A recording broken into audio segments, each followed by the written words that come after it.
Sur le carburant, Virginie le rappelait, au référendum d'initiative citoyenne, entre autres demandes de démocratisation de notre vie politique.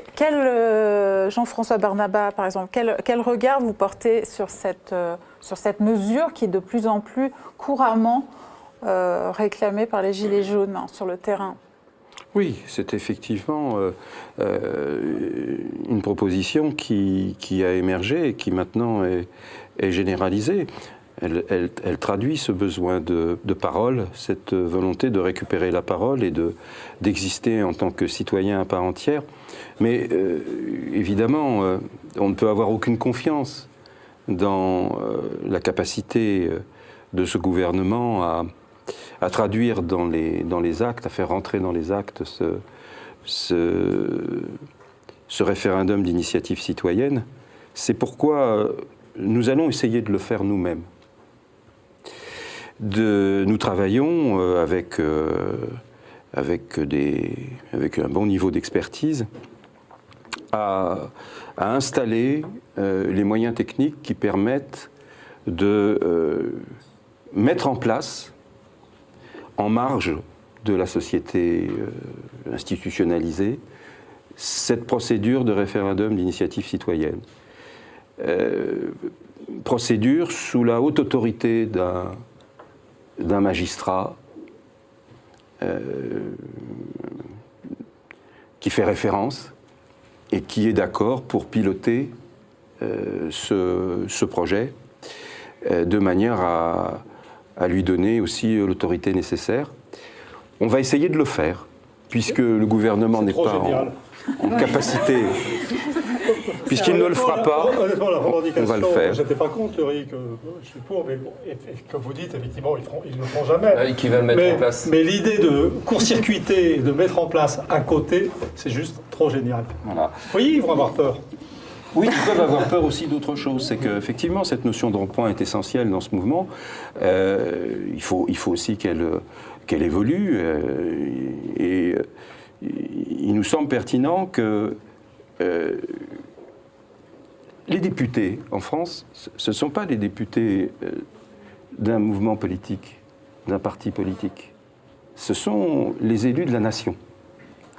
Donc, s'ils ne traduisent pas la volonté populaire, il faut qu'ils en rendent des comptes.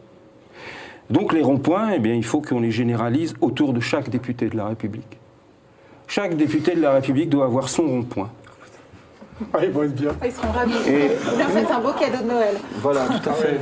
Mais ce qui est vraiment intéressant, c'est de voir ressurgir en fait l'idée de représentation de l'ensemble de la nation à travers chacun des députés, alors qu'on disait que la relation était aujourd'hui beaucoup plus individuelle et féodale et très dans une relation finalement où on oubliait l'intérêt général, parce que dire qu'on est représentant de la nation, c'est la question de l'intérêt général.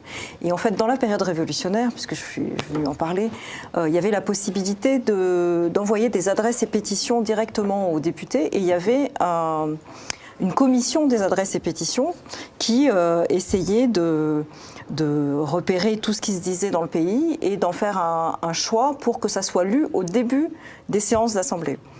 Et à un moment donné, le côté droit demande à ce que ces adresses et pétitions ne soient lues que le samedi matin, parce qu'elles encombrent les matinées et les ouvertures de séances, et que finalement on attend d'un député qu'il fasse un autre travail que d'écouter la nation.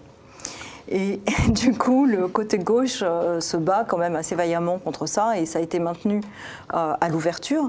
Mais c'est assez intéressant de voir qu'il y a des batailles sur comment on entend ou on n'entend pas, et quels sont les outils qu'on se donne pour pouvoir entendre. C'est-à-dire que créer des ronds-points autour des députés, c'est peut-être rendre à nouveau nécessaire à la fois les ronds-points dans le territoire. Moi, j'appellerais ça des sociétés populaires. Il y en a d'ailleurs une à Montreuil qui est en train de se monter autour des Gilets jaunes.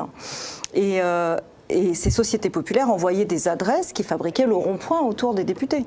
Donc c'est retrouver, dans une certaine mesure, intuitivement, des structures qui ont existé pendant la Révolution française. Ce n'était pas juste sur le texte, c'est effectivement les sources dont on dispose pour savoir ce que pensaient les révolutionnaires français pendant tout le long de la Révolution.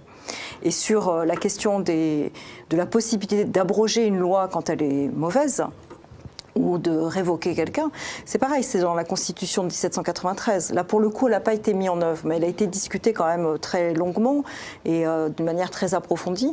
Et il y a tout un système pour pouvoir effectivement retourner du côté de ce qu'on appelait le pays, pour pouvoir révoquer les lois qu'on considérait ne pas être des lois bonnes, c'est-à-dire ne pas correspondre ni aux intérêts des individus, ni à l'intérêt général. Et ça allait plus loin.